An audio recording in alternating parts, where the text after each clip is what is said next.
Okay, everybody, welcome to page 2 of the MC50 Substitution of Attorney form for use in civil cases in California State Superior Court. We're going to go over page 2, how to fill in page 2. If you found this video directly and you need to fill in page 1, this video is not going to go over that. However, hopefully you can find that page 1 video on my channel, or if you found the playlist, go ahead and click back in the playlist and you should be all set with page 1. So that said, for page 2, let's go ahead and get started. If you filled in any of these types of California State Court forms before, then this header block up here is going to be very familiar to you. Over on the right, go ahead and put in the case number. That varies from county to county, so there's no way for me to tell you what that is. However, if you have if you have papers from your case, or the fact that you're looking at this video, hopefully you have a really good idea of what the case number in your case is, or hopefully where you can go and actually find that number. So over on the left, go ahead and put in the case name. Generally, that's going to be identity of plaintiff versus identity of defendant.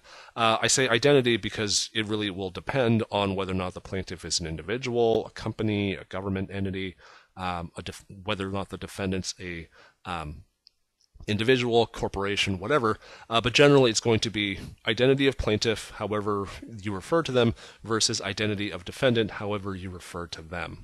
So for those of you who have never done service before or don't know what proof of service is, a really good kind of analogy that I think is to think of a proof of service as a receipt. A receipt is something that you use to prove that a purchase happened. A proof is something that you use to prove that service actually happened. So I have another video that goes over service, like what it means, how you do it, etc. I'm going to go ahead and link it over here. Hopefully that works. And go ahead and take a look at that if you're interested on the nitty-gritty of how service is done. But the general idea is after service is done, you go ahead, like if you're the one who actually did the serving, you fill out a proof of service to show that it actually happened, it occurred on this date, etc. So the instructions here I think are fairly self-explanatory, but I've done this form so many times I've lost count. The instructions make perfect sense to me. If this is your first time doing this, however, the basic idea is you have these 3 paragraphs here, so 1, 2, and 3. And then within paragraph 2, you actually have these 2 little bits as well. So the paragraph 1 basically says, in order to serve this the substitution of attorney form, in order to serve the substitution of attorney form, you have to meet a couple criteria, and there's 3 of them. So the first one is that you have to be over the age of 18. That's just a California law thing. Like if you're a minor under the age of 18, you cannot serve legal papers. The second criteria is that you can't be a party to the case. So if you are the plaintiff, you cannot serve your own legal papers on the defendant. If you are a defendant, you can't serve papers on the plaintiff. I usually will include, make that a little bit broader, so I'll include family members of the plaintiff can't serve, the spouse of the plaintiff can't serve, employees of the plaintiff should not serve, direct superiors, supervisors of the plaintiff should not serve either, etc. So just to make it overly broad, I usually will get somebody who's not related by blood, marriage, employment situation, whatever, somebody who's completely independent of the case to go ahead and do the service for you. So the next part that we're doing, or the next criteria rather, is the person who's actually filling out the form here, who's signing it, has to be a resident of or employed in the county where the mailing occurred. So that's not a general requirement for service, but it is a requirement for serving the substitution of attorney. So if you meet all 3 of those criteria, what you next have to do is provide a mailing address right here. And the reason you have to do that is because on occasion there are certain questions or problems perhaps that arise where the judge, the court, the lawyers, whatever, really need to know, what happened on the service, how it was done, when it occurred, where it occurred, what happened, etc. So it's rare, but on occasion, if you're the one who did the service, you might need to come to court and answer some questions about it. So that's why they ask for your address. Number 2, paragraph 2, the important thing to notice here is past tense, so served. because because it's written past tense, that has implications for the dates that you can put here, and I'll go over that in just a minute. But paragraph 2 here is pretty self-explanatory. It just says that you took this substitution of attorney form and you put it into a sealed envelope that was properly addressed to the people listed down here, and you put the correct amount of postage on it, and you deposited it with the U.S. mail. That's basically it.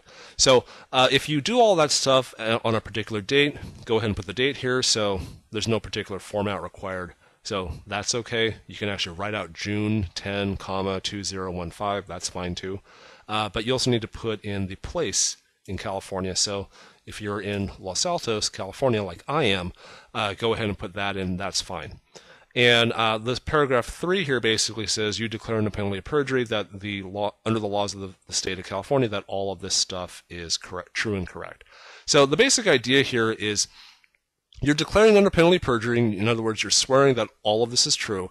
You're swearing that on June the 10th, 2015, from Los Altos, California, you actually did mail this substitution of attorney form with the postage, paid properly to all the people listed down here.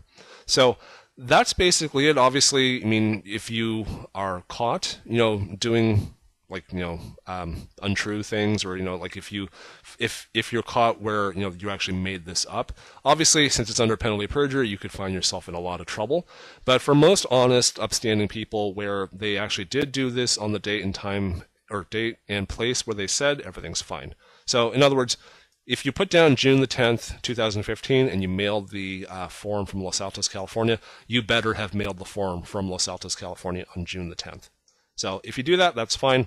You type your name in here, and you would sign it over here on the right.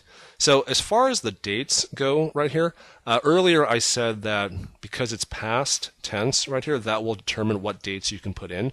So if you have it on June 10, 2015 right here, you can actually put in June 10, 2015 right here. That's fine.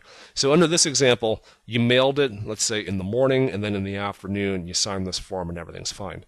However, you can also do it like that. So you mailed it on the 10th, and then on the 16th you signed the form. So you mailed it, you waited a couple days, and then you signed the form. That's fine. However, that is actually not okay, because you can't swear under penalty of perjury on June 1st that you served, again, past tense, something on June the 10th. You can't, past tense means you can't swear about a future event. That doesn't make any sense.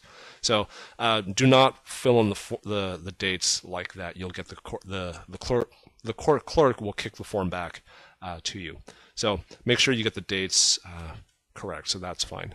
So the last thing I can tell you is this part down here. If you notice, they're paired, like that. So A and B are a pair, C and D are a pair, E and F are a pair.